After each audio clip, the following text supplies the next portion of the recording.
La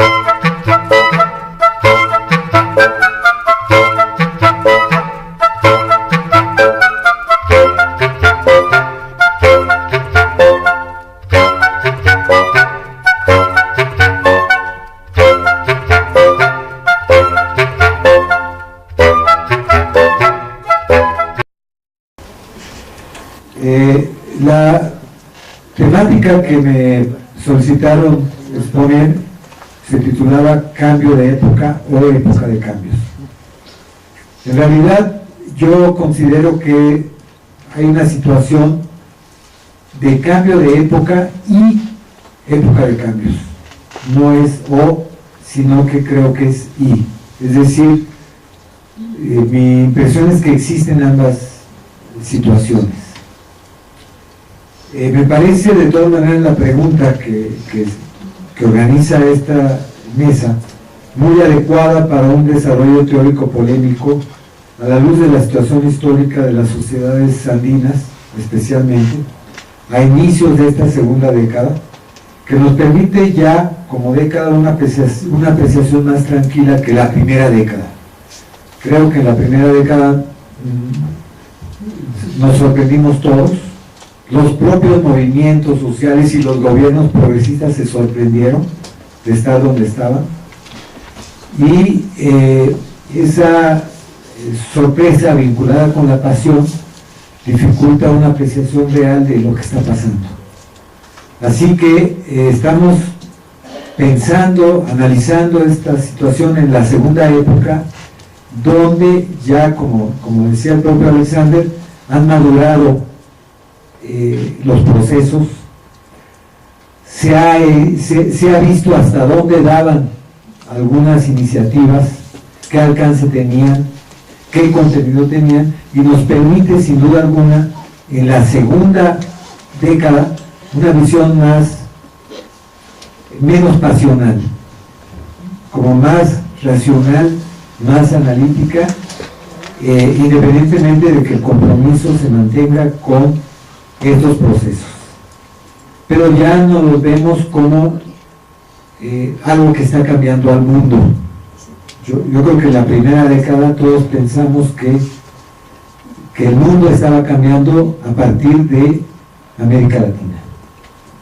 Y lo pensábamos con cierta razón. Hasta finales del siglo pasado, América Latina se caracterizó por ser la región con el experimento más salvaje del neoliberalismo, lo cual trajo consigo efectos sociales tremendos y efectos culturales muy graves. Por eso el contraste que produjeron las luchas sociales y la elección de gobiernos progresistas con otras políticas no solo fue contrastante, sino que fue un estímulo muy grande para pensar que por fin algo en el mundo estaba cambiando. Es decir, son como épocas en donde esperanzas acumuladas se concentran y se plantean cambios que están en la expectativa acumulada de años, y se piensa que todo va a cambiar, ¿no? Y más cuando aparecen elementos novedosos, elementos inusitados que abren grandes expectativas. Seguramente todos la primera década del siglo pasado dijimos: el mundo está revolucionando a partir de lo que sucede en América Latina como cambios sociales y políticos. Y depositamos grandes esperanzas en esas transformaciones, lo cual significa un grado muy fuerte de pasión. Y dice Gramsci, la pasión es elemento de error. Hay que tener la cabeza más fría, pero la cabeza más fría no puede existir hasta que no maduran ciertos procesos. Y creo que es lo que ha pasado ya. Ya tenemos una década de cambios, una década de experiencias. Para algunos es muy poco, pero yo creo que es lo suficiente como para que empecemos a pensar con la cabeza y no tanto con la pasión. Y ese es un cambio de enfoque muy importante, ¿no? Pero no solo para nosotros como intelectuales comprometidos con estas expectativas y con estas luchas sociales. Yo creo que también para las fuerzas dominantes, para las potencias imperiales, también ellos ya vieron hasta dónde iban esas potencialidades de cambio y cuál era el contenido y las propuestas de esas fuerzas. Y hoy tienen más elementos ellos también para intervenir en estos procesos. Es decir, no solo nosotros para entender esos procesos, sino las fuerzas dominantes de la región para intervenir en estos procesos.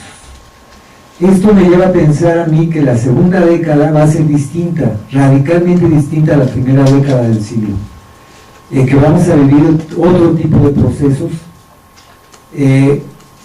quizá más delicados,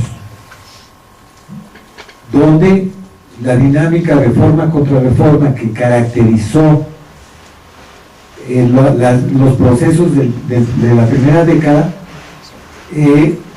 se va a manifestar de otra manera, con agotamiento de ciertos proyectos de reforma, primero, porque ya son 10 años de experiencias y 10 años de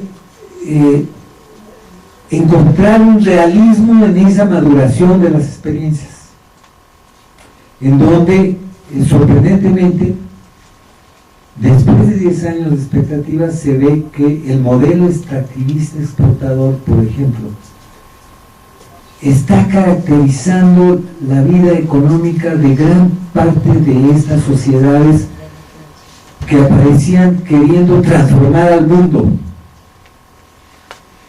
Y después de 10 años vemos que sigue prevaleciendo o se ha renovado y ha tomado fuerzas una forma de inserción internacional a partir del extractivismo, a partir de la búsqueda de inversiones transnacionales extranjeras en la economía latinoamericana, que caracteriza por igual a sociedades tan diferentes como México y Bolivia, por ejemplo, que están viviendo el ser espacios de las inversiones transnacionales en minería, en energía, y que adquieren formas diferentes, porque México y Bolivia tienen sociedades y estados distintos, pero al final las bases productivas no son tan diferentes. Fíjense qué interesante, eso lo podemos ver hoy, no lo podíamos ver en la dinámica del pasado, de la pasada década, pero hoy está más claro que estas grandes transformaciones políticas no han encontrado la posibilidad de estructurar formas productivas nuevas que den otra posibilidad al futuro de América Latina. Fíjense que importante ver esto, ¿no? Ni Brasil, siquiera, que es la potencia capitalista ascendente de América Latina, tiene realmente algo diferente que no sea un eje de extractivismo a partir de la agroexportación y de la agrominería exportadora, con el cual realmente transformar su inserción al mundo global. Y estamos hablando del país que tiene más potencialidades, sin duda, el país que está invirtiendo para tener bases distintas con las cuales vincularse al mundo, y que estamos viendo la precariedad de esa inversión, ¿no? Hay como una inversión fuerte, pero al final no muy innovadora. Quizá el aspecto más innovador en Brasil es que parte de esta inversión se va hacia las energías renovables. Las grandes empresas de hidroeléctricas, que buscan que el Brasil capitalista de mediados del siglo ya aproveche mucho las energías renovables, que ya no sea la vieja explotación terrible de la naturaleza. Pero un país no se construye solo a partir de invertir en energías renovables. La creación de una nueva forma de economía social implica muchísimas más cosas que no se están viendo. Y estamos viendo el agotamiento de otras cosas o la repetición de otros fenómenos. Por ejemplo, la esperanza en el crecimiento económico al margen de la ciudadanía. Por eso tienen tantos problemas en Brasil. Por eso están discutiendo cómo los directivos de esta nueva época, lo primero que hicieron en 2003 fue caer en las prácticas del pasado de corrupción en la política. Están discutiendo, están llevando a juicio a los encargados del famoso mensalão, de aquellas prácticas de comprar la participación de los partidos aliados, ni siquiera de los partidos contrarios, sino pagarle a los partidos aliados para que estén con nosotros. Lo cual nos habla de que esas transformaciones no alteraron la relación sociedad-estado ni las prácticas burocráticas de los estados. Y estamos hablando del país que potencialmente tenía más capacidad de impulsar cambios, no solo en cuanto a crecimiento económico, no solo en cuanto a crear bases de crecimiento económico, sino en cuanto a crear una nueva relación con la naturaleza, una nueva relación de ciudadanía y una nueva vida política. Hoy, 10 años después, vemos el agotamiento de esos procesos.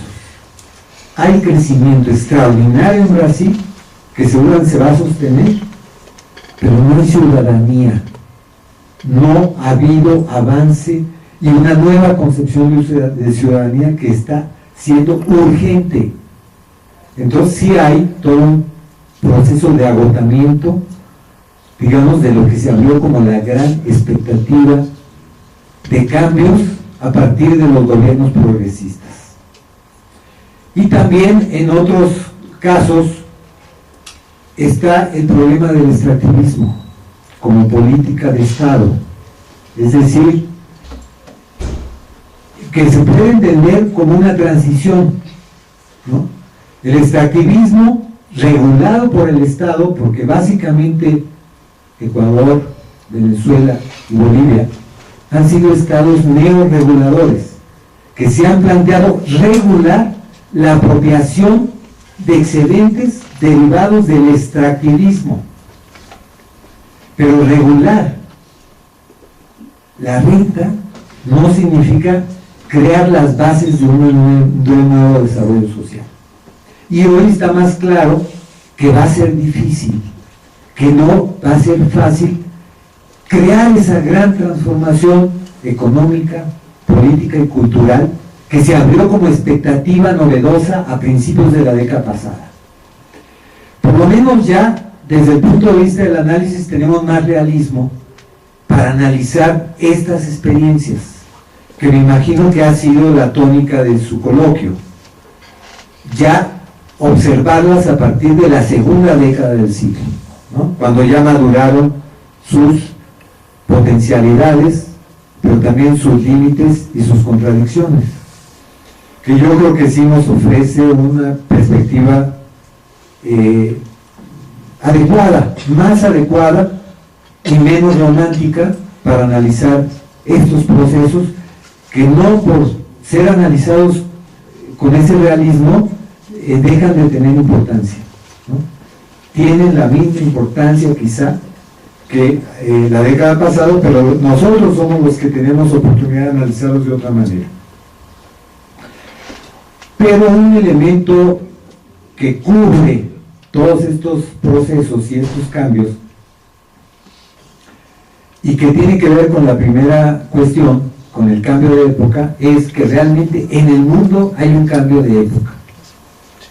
¿Qué quiere decir? ¿Cuál es la dimensión de estas transformaciones universales de las que no se escapa América Latina, de las cuales no se escapa la región andina, y que están en realidad condicionando las opciones, las posibilidades, las experiencias que está habiendo en la región andina?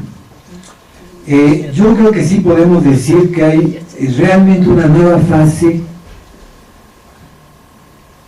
del capitalismo mundial, pero también de algo más.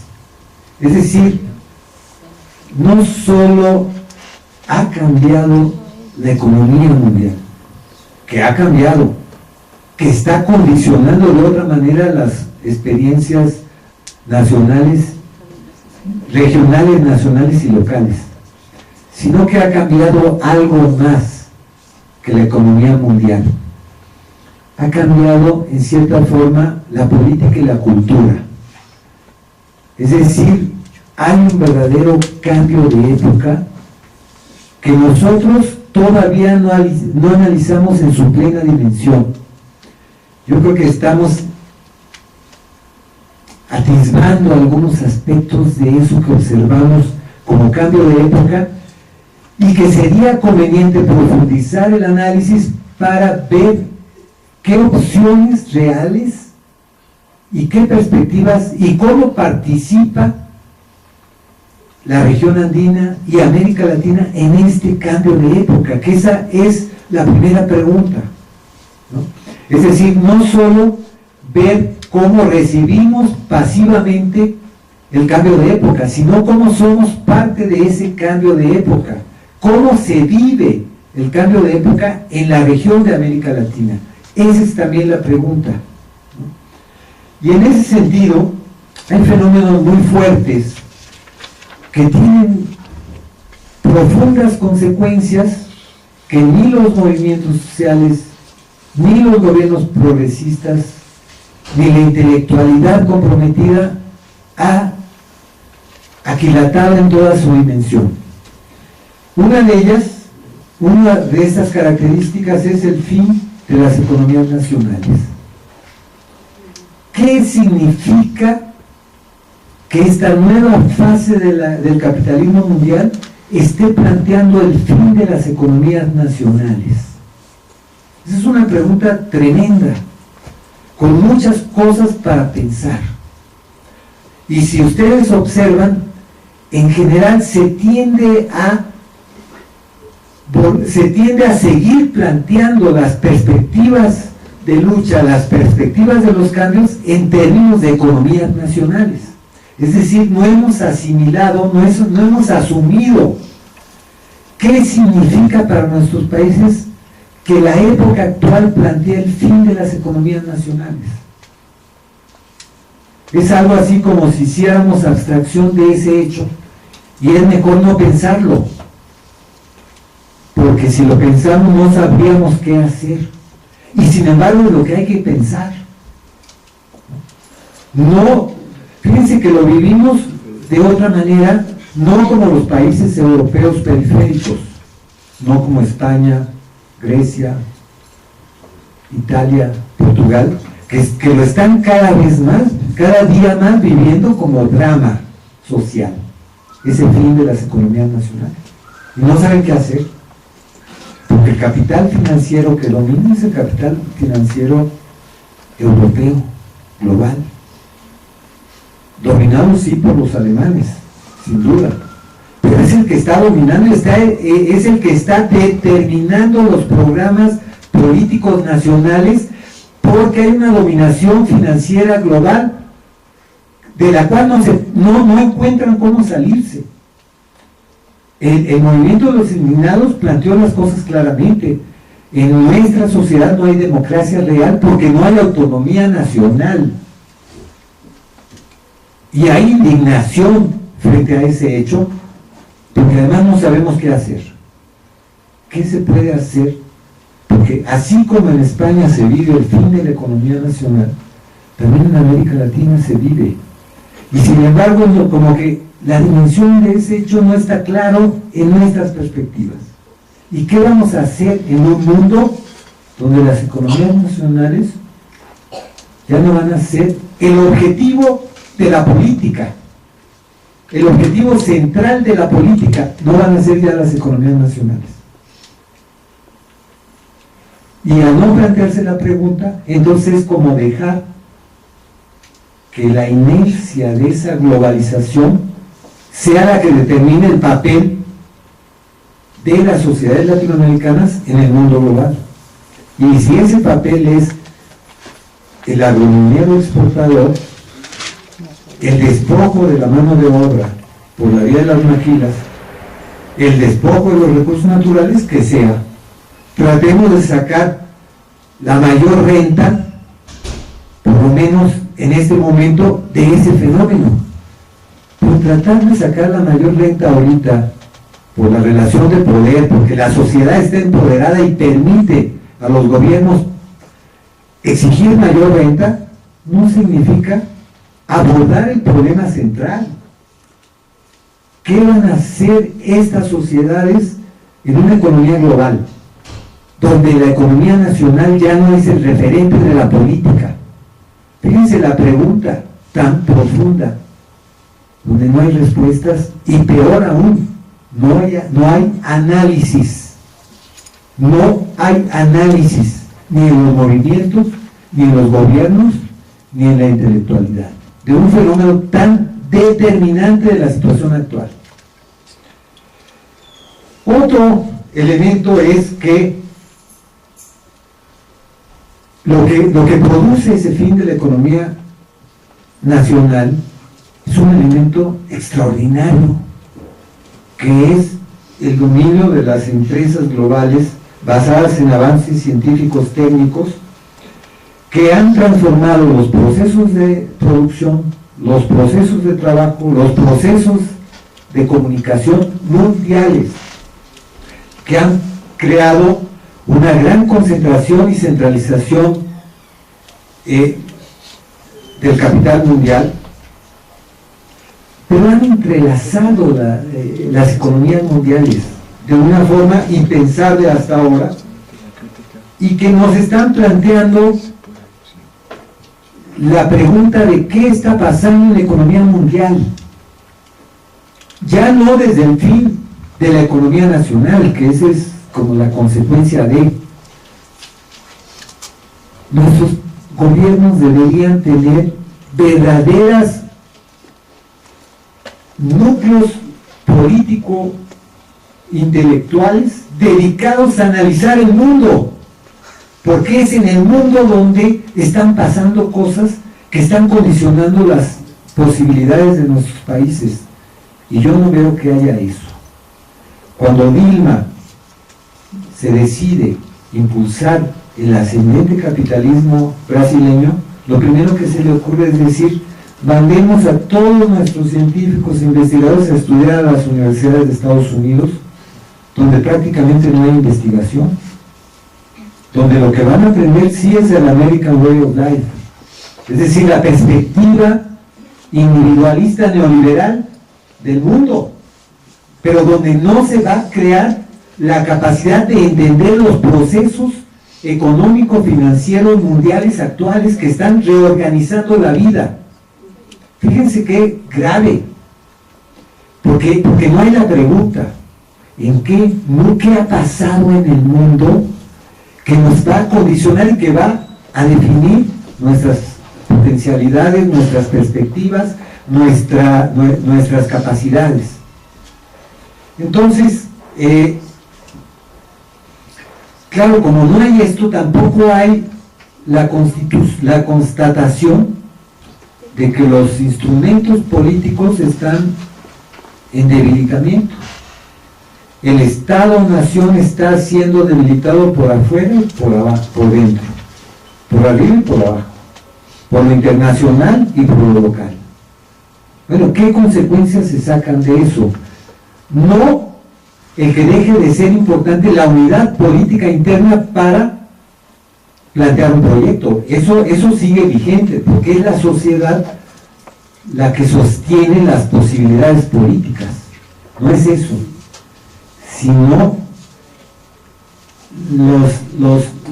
las instituciones que recogen esa potencialidad están siendo debilitadas objetivamente. Y ese debilitamiento objetivo hay que pensarlo para ver cómo potenciamos lo que es posible como capacidad política que se deriva de la cohesión social. Eso no está claro, es un cambio profundísimo. Es evidente que los estados burocráticos autoritarios no van a ser el elemento con el cual nuestras sociedades pueden participar como actores capaces, propositivos, dinámicos en ese mundo global. Y sin embargo, las políticas son fortalecer los estados burocráticos autoritarios. Burocrático porque no hay la plena conciencia de que es la sociedad la que tiene que desarrollarse en esta fase. Y todavía un poco es la burocracia la que ocupa el espacio de nuevo. Pero la burocracia es jerarquía. La burocracia es ese autoritarismo. A veces no es el viejo autoritarismo personal, es el autoritarismo que no se ve del gran capital, y del cual la burocracia se hace eco y vehículo.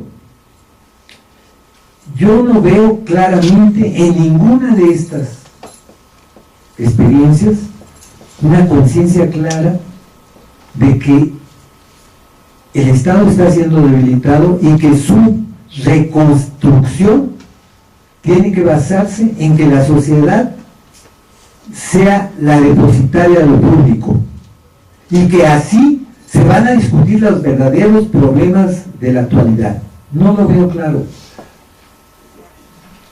He visto intentos parciales, fugaces, sobre todo en Bolivia, Venezuela y Ecuador. Pero han sido solo eso, intentos parciales y fugaces, para volver a caer al cabo de esos intentos de nuevo en la idea de que el poder burocrático autoritario es el que va a expresar a las sociedades.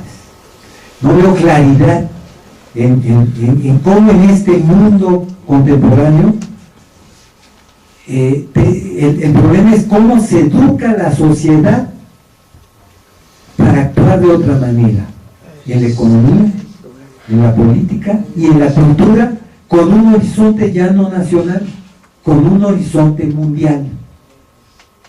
No lo veo claro en ninguna de estas experiencias. Es decir, este cambio de época no está claro. Incluso algunas ideas geniales que ciertos analistas plantearon a principios, incluso ni siquiera a principios de esta década, sino a finales del siglo XX, como Leonardo Marini en ese texto que se llama Procesos de la Revolución Capitalista, y que él decía algo muy importante: en esta nueva configuración mundial, elevar la capacidad del trabajo va a ser el elemento clave para que nuestras sociedades puedan participar en el mundo global. Crear los trabajadores simbólicos que requiere otro tipo de vínculo con el mundo. ¿Dónde se ha recogido esta idea? Realmente, a fondo.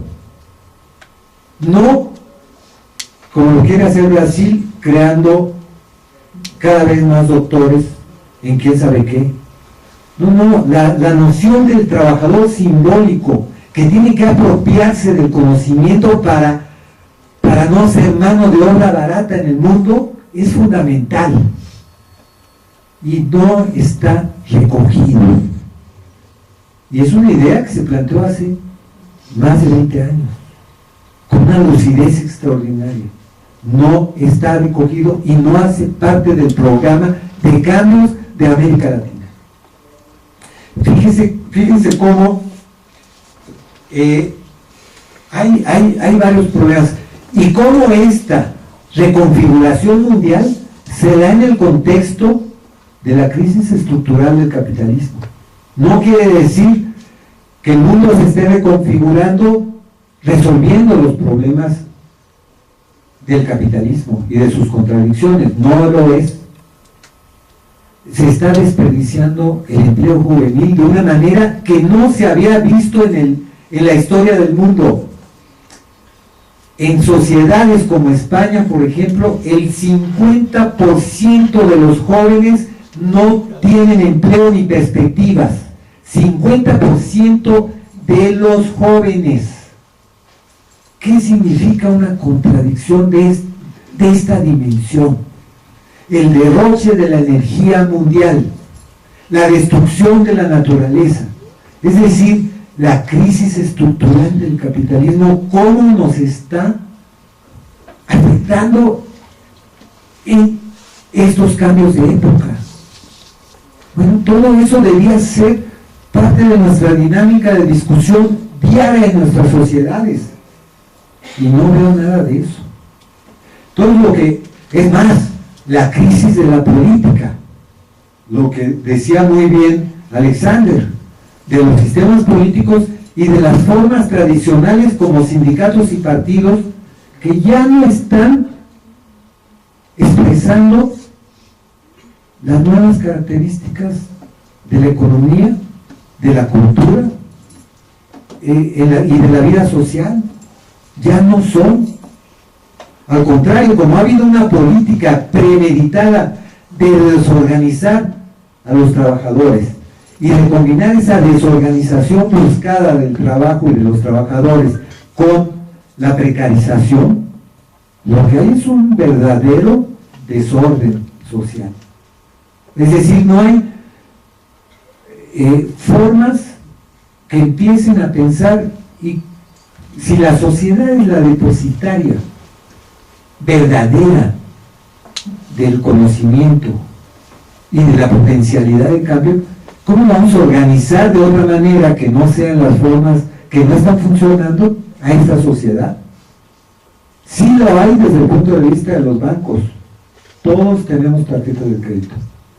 Todos estamos regulados. Fíjense qué interesante. Nosotros no nos podemos autorregular, pero sí estamos regulados por las formas de organización del capitalismo. Pero ellos están regulando y saben muy bien, y todos los bancos tienen nuestros datos y saben quiénes somos y cómo actuamos. Y hasta nos siguen dando cada vez más los elementos con los que nos regulan. Ellos sí nos regulan, pero nosotros no hemos aprendido a regularnos. No sabemos cómo potenciar una organización para este nuevo momento, que no sea el viejo patrón sindicatos y partidos. Sindicatos que están cada vez más alejados de la realidad organizativa potencial del trabajo, y partidos que están cada vez más estatizados y vinculados a la realpolitik. Y si eso es así, ¿cómo se va a organizar la sociedad? ¿Con qué nuevas formas que sean innovadoras, que nos permitan pensar a partir de estos cambios globales que está habiendo y que nos exigen un esfuerzo de cultura, un esfuerzo de política y un esfuerzo de economía que hoy no existe? Y se está perdiendo tiempo, por supuesto que se está perdiendo tiempo. ¿Por qué? Porque al no abordar de esta manera los problemas del cambio de época, en realidad estamos reproduciendo patrones tradicionales que no sabemos cómo potenciar. Entonces esto es lo primero que yo quería plantear, que sí hay un cambio de época que tiene muchas dimensiones y que nuestras sociedades debían incluir como parte de sus procesos políticos un debate generalizado sobre estas nuevas características que nos permita ya no discutir los problemas localmente, provincianamente, sino discutir los problemas como elementos activos del mundo contemporáneo. Y yo no veo que haya nada de eso todavía en América Latina. Quiere decir que no estamos abordando bien el problema. Bueno, el otro tiene que ver con la época de cambios, que yo creo que se ha planteado durante todo este coloquio, que lo planteó en algunos aspectos Alexander, pero no quiero extenderme más porque me dijeron solo 20 minutos, ya yo creo que ya tengo como una hora. Pero lo que quiero plantear es un poco esta otra dimensión de las cosas que siento que no están cambiando y que deberían cambiar en América Latina en una época de cambios. Gracias.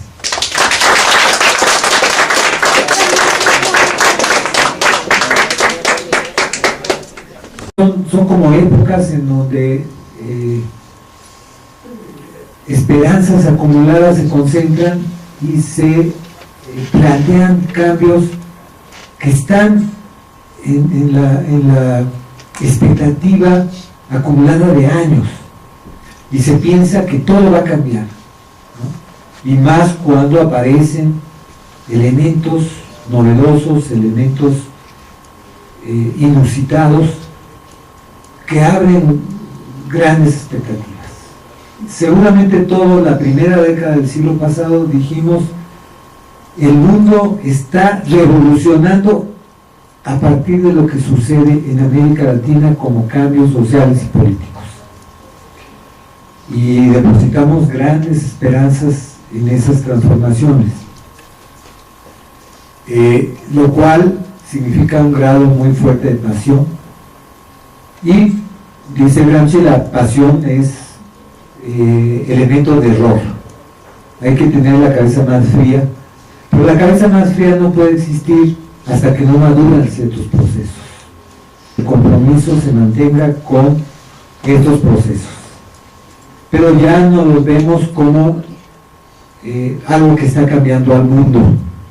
Yo creo que en la primera década todos pensamos que el mundo estaba cambiando a partir de América Latina, y lo pensábamos con cierta razón. Hasta finales del siglo pasado, América Latina se caracterizó por ser la región con el experimento más salvaje del neoliberalismo, lo cual trajo consigo efectos sociales tremendos y efectos culturales muy graves. Por eso el contraste que produjeron las luchas sociales y la elección de gobiernos progresistas con otras políticas no solo fue contrastante, sino que fue un estímulo muy grande para pensar que por fin algo en el mundo estaba cambiando. Es decir, son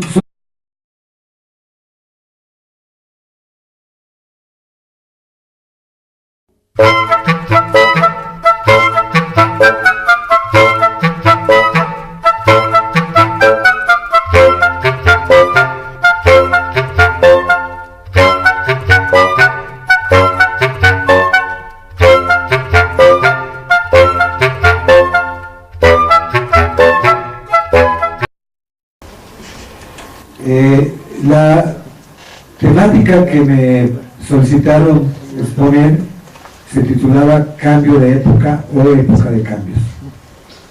En realidad yo considero que hay una situación de cambio de época y época de cambios. No es o, sino que creo que es y. Es decir, mi impresión es que existen ambas situaciones. Me parece de todas maneras la pregunta que organiza esta mesa muy adecuada para un desarrollo teórico polémico a la luz de la situación histórica de las sociedades, y creo que es lo que ha pasado ya tenemos una década de cambios, una década de experiencias, para algunos es muy poco, pero yo creo que es lo suficiente como para que empecemos a pensar con la cabeza y no tanto con la pasión, y ese es un cambio de enfoque muy importante, ¿no? Pero no solo para nosotros como intelectuales comprometidos con estas expectativas y con estas luchas sociales, yo creo que también para las fuerzas dominantes, para las potencias imperiales, también ellos ya vieron hasta dónde iban esas potencialidades de cambio y cuál era el contenido y las propuestas de esas fuerzas. Y hoy tienen más elementos ellos también para intervenir en estos procesos. Es decir, no solo nosotros para entender esos procesos, sino las fuerzas dominantes de la región para intervenir en estos procesos.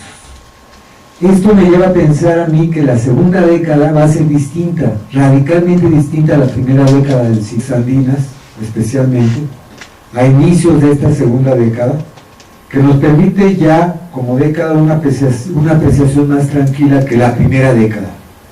Creo que en la primera década nos sorprendimos todos, los propios movimientos sociales y los gobiernos progresistas se sorprendieron de estar donde estaban, y esa sorpresa vinculada con la pasión dificulta una apreciación real de lo que está pasando. Así que estamos pensando, analizando esta situación en la segunda época, donde ya, como decía el propio Alexander, han madurado los procesos, se ha visto hasta dónde daban algunas iniciativas, qué alcance tenían, qué contenido tenían, y nos permite sin duda alguna en la segunda década una visión menos pasional, como más racional, más analítica, independientemente de que